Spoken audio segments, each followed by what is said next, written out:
Hello everyone, मैं मिथुन सिंह स्वागत करता हूं आप सभी का। आशा करता हूं आप सभी बहुत अच्छे होंगे। बात करेंगे विनोबा भावे हजारीबाग के बीएड सेमेस्टर 1 25-27 का जो एग्ज़ाम शेड्यूल आपका आ चुका है। आपको भी पता है कि 13 जून से आपकी परीक्षा संपन्न होगी। मैंने कैलेंडर जो है या फिर आप उसे एग्ज़ाम शेड्यूल कह लो, एग्ज़ाम डेट शीट कह लो, मैंने यूट्यूब के कम्युनिटी वाले पोस्ट में या फिर पोस्ट वाले पोस्ट में उसे डाल दिया है। आप जाकर के देख सकते हैं। ठीक है, तो चलिए विनोबा भावे हजारीबाग के क्वेश्चन पेपर को देखेंगे, समझेंगे कि किस तरह के सवाल यहाँ पर पूछे जाते हैं और तैयारी आपको कैसे करनी है कि 80% आपका स्कोर हो जाए। तैयारी आप कैसे करेंगे, कैसे लाएं 80% मार्क्स, कॉलेज से कितना नंबर मिलता है, सारी जानकारी मैं आपको दूंगा। अगर आपके पास समय की कमी है तो 30 से 40 सेकंड की वीडियो को आप स्किप कर सकते हैं। मैं कुछ बातें आपको बताने वाला हूं। देखिए, अगर आपको पिछले 5 साल का PYQ चाहिए, प्रीवियस ईयर क्वेश्चन पेपर, तो आपको ये 49 रुपये में प्रोवाइड कर दिया जाएगा सारा PDF, ताकि आप अच्छे से जो है सारे क्वेश्चन पेपर को देख पाए कि MCQ किस तरह से आ रहा है, वो सारी बात। दूसरी बात, अगर आपको सजेशन चाहिए तो 199 रुपये में आपको ये सजेशन प्रोवाइड कर दिया जाएगा। अब ये सजेशन क्या होता है? सजेशन यानी कि वेरी वेरी इंपॉर्टेंट क्वेश्चन, ऐसे सवाल जो एग्जाम में पूछे जा सकते हैं, आंसर के साथ आपको प्रोवाइड कर दिया जाता है। अब ये बनता कैसे है? तो हम लोग इसे पिछले 10 साल के PYQ को स्कैन करके तैयार करते हैं। आपका लेटेस्ट एग्जाम पैटर्न किस तरह से है उसे ध्यान में रखा जाता है। तीसरी बात, आपका सिलेबस क्या कह रहा है उसे ध्यान में रखते हैं हम लोग। और आखिर में मेरा खुद का एक्सपीरियंस, मैंने BEd MAd कर रखा है। पिछले 2-3 साल से विनोबा भावे, BBMKU, सिद्धू कानू मुर्मू, नीलांबर पीताम्बर हो, कोल्हान हो, रांची यूनिवर्सिटी हो, पटना विश्वविद्यालय हो, पाटलिपुत्र विश्वविद्यालय हो, इन जगहों पे मैंने सजेशन देने का काम किया है। काफ़ी अच्छी सफलता मुझे मिली है। अगर आप भी सफलता के भागीदार बनना चाहते हैं तो यहाँ से मेरी ईमेल ID आप देख लें, yourmithunSingh@gmail.com पे आप मुझे मेल कर सकते हैं। इंस्टा पे अगर आप हो, डू फॉलो मी @iMithunSingh। बाकी आप मुझे व्हाट्सअप कर सकते हैं 7979054474 पे। तो चलिए देखते हैं कि किस तरह का सवाल यहाँ पर पूछा गया था। यहाँ से आप देखो, मैं आपको सीधे जो है सबसे पहले मैं आपको लेकर चलूंगा पिछले साल का जो मार्कशीट है, ताकि आपको समझ में आए कि कितने नंबर का एग्जाम होता है, वो आप यहाँ से देख पाएंगे। ये रहा, देखिए, सुनील कुमार पांडे जी का बहुत बहुत मैं शुक्रगुजार हूं कि उन्होंने अपना जो है एडमिट कार्ड हमारे साथ साझा किया ताकि आप चीज़ों को पढ़ पाए। ठीक है, यहाँ से देखिए, पिछले साल जो है अप्रैल में ही आपकी परीक्षा हो गई थी। इस बार आप थोड़े से लेट हो गए हो, 1-1.5 महीने का वक्त आपका जो है जाया हो गया। 1-1.5 महीने बल्कि 2 महीने जो है पूरे पूरे आप लेट हो। ठीक है, तो देखिए यहाँ से आपको दिखेगा टोटल 5 सब्जेक्ट, लेकिन मैं कहूँगा ये धोखा है, फरेब है, क्योंकि यहाँ से आप देखो एग्जाम ऑफ डेट यहाँ पे 4 पेपर के लिए ही दिया गया है। ठीक है, यानी कि 4 सब्जेक्ट जो होगा वो आपका क्या होगा, एक्सटर्नल एग्जाम होगा, यानी कि यूनिवर्सिटी आपका एग्जाम कंडक्ट कराएगी। ठीक है, ये एग्जाम में ही सब कुछ जो है आप झोंक देंगे। और बाकी ये जो 5वां पेपर है 105 EPC 1 reading and reflecting on text, इसके लिए आपको जो है कॉलेज से नंबर मिलेगा, 50 नंबर का ये पेपर होगा। अब देखिए इसके लिए क्या होगा, प्राइवेट अगर आप कॉलेज से कर रहे हैं तो अपनी फ़ी क्लियर रखें, नहीं तो दिक्कत का सामना आपको करना पड़ेगा, नंबर आपको कम मिल सकता है। दूसरी बात, किसी भी टीचर और खास करके नॉन टीचिंग स्टाफ से कभी भी ना उलझें। कोशिश ये रखें कि एक डिस्टेंस, देखिए मैं चाटुकारिता करने के लिए नहीं कर रहा हूँ, चापलूसी मत करिए किसी की, लेकिन दिल से गुड मॉर्निंग हो, मुस्कुरा करके ही बात कर लें तो कोई नुकसान आपका ना हो जाएगा। ठीक है, ये बात हो गई। अब यहाँ से देख लीजिए, इनका मार्कशीट भी आपको दिखेगा। विनोबा भावे का ये ओरिजिनल इन्होंने मार्कशीट भेजा। We are really really so thankful. ठीक है, सीरियल नंबर मिटा दूं क्या? वैसे भी आप लोगों ने देखा है, क्या क्या फर्क पड़ता है।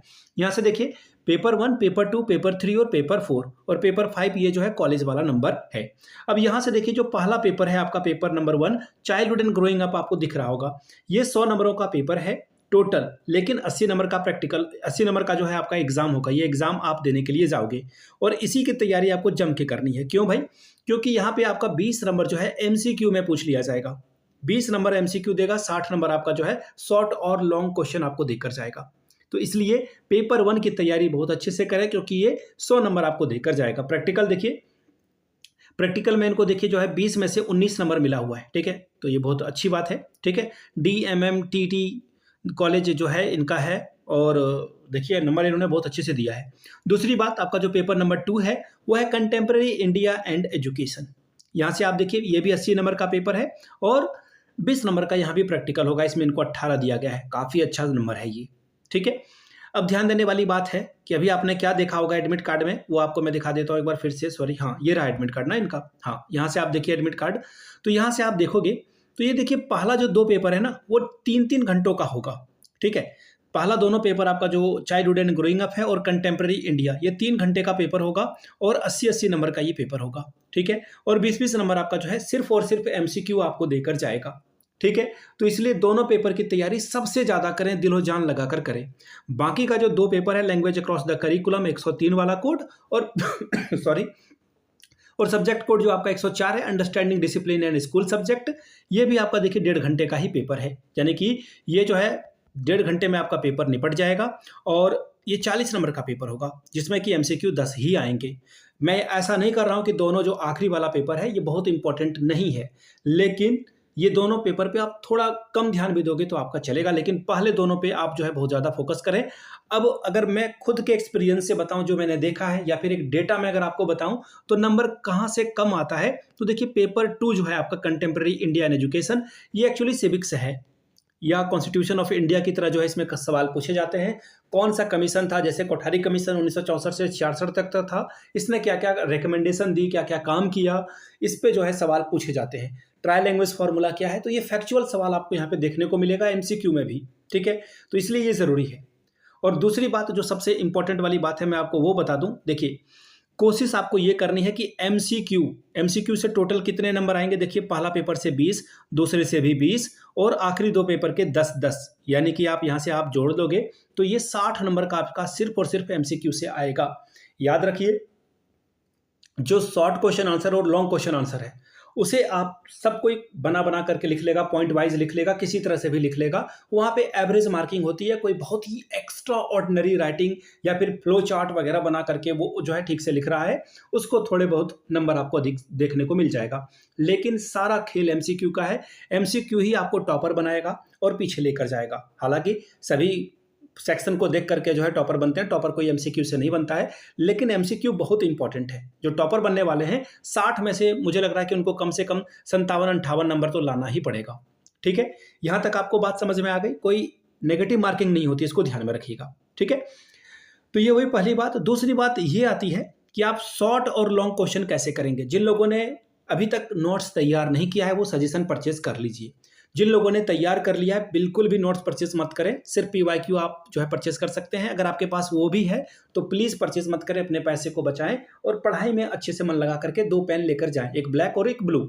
जब भी आप पॉइंट वगैरह लिखो जो आपको लगता है कि, जैसे सपोज कर लो कि मैं अभी जो है प्याजे के बारे में बात कर लेता हूँ, जीन प्याजे के बारे में, कि कॉग्निटिव डेवलपमेंट में यानी कि संज्ञानात्मक विकास में प्याजे ने कितना सिद्धांत दिया था, तो आप उसकी जो है थोड़ी सी भूमिका आप लिखोगे यहाँ पर। उसके बाद आप लिखोगे इन्होंने 4 पॉइंट दिए हैं, तो चारों पॉइंट को जो है आप क्या करोगे, ब्लैक पेन से लिख दोगे।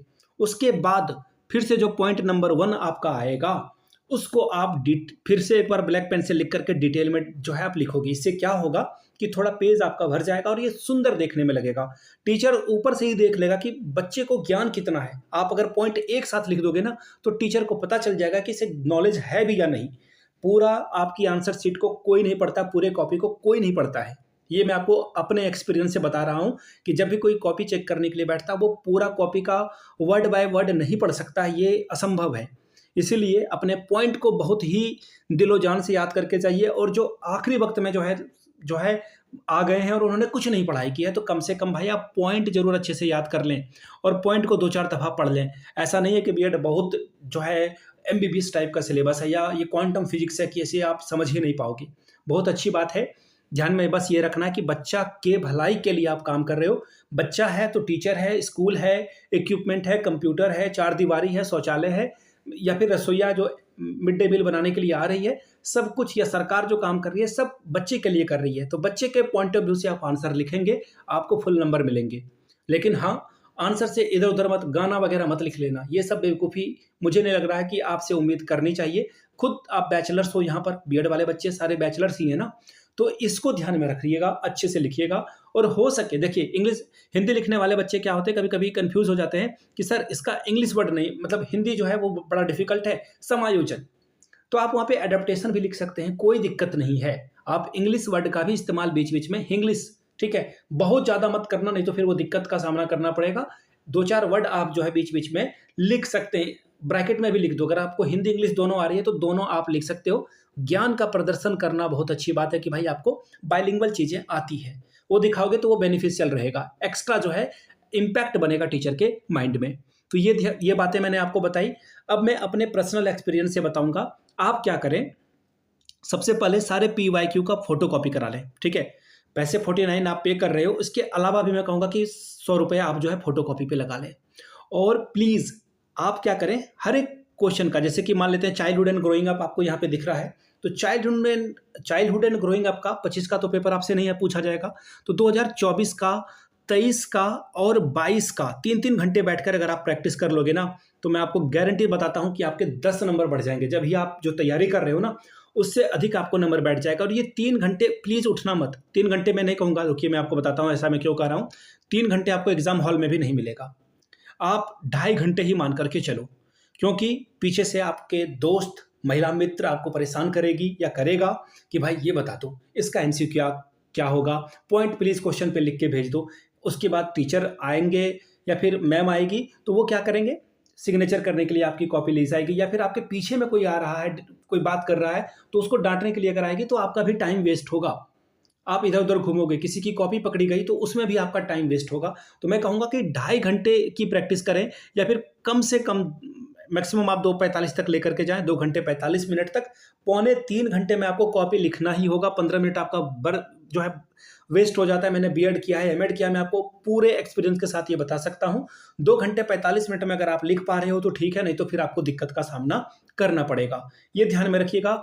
और आपसे हाथ जोड़ के रिक्वेस्ट है, किसी भी कंडीशन में कोई क्वेश्चन को छोड़ मत दो, ब्लैंक मत छोड़ दो, एटलीस्ट पॉइंट वाइज ही लिख दो। सपोज कर लो कि वार्निंग घंटी बज गई और आपका एक पूरा का पूरा लॉन्ग वाला क्वेश्चन 10 नंबर वाला बचा हुआ है, ठीक है जी। ऐसे सिचुएशन में अब क्या किया जाए सर?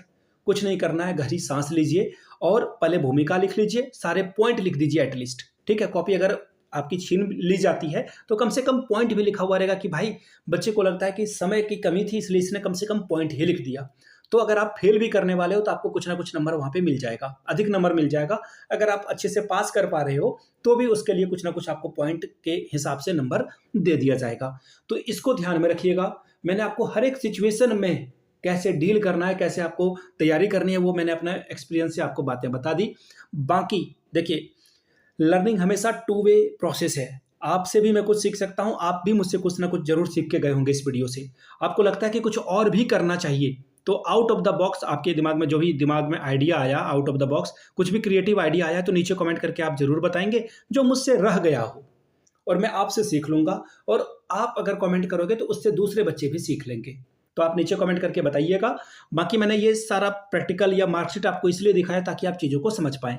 अब एक और बात मैं आपको फिर से बता दूं, पिछले 5 साल का PYQ आपको 49 में मिल जाएगा।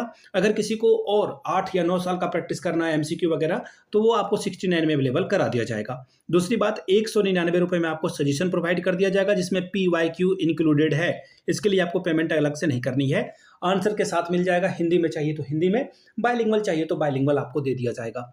वीडियो को आपने यहाँ तक देखा, प्यार दिया है, तो नीचे कमेंट करके एक बार जय हिंद जरूर लिखिएगा, ताकि मुझे पता चल सके कि आपने मेरे एफर्ट को अप्रिशिएट किया। Thank you so much for watching this video. Happy learning.